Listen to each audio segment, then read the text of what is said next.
Removing a front PCIe adapter.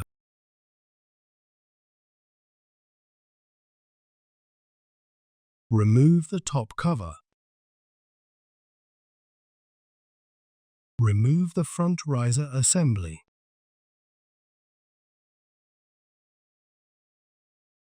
Unfasten the two screws at the front of the riser cage. Unfasten the two screws at the rear of the riser cage.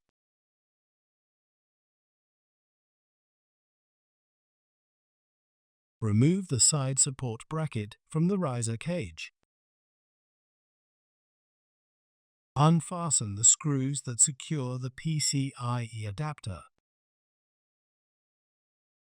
Hold the edges of the PCIe adapter and carefully pull it out of the PCIe slot.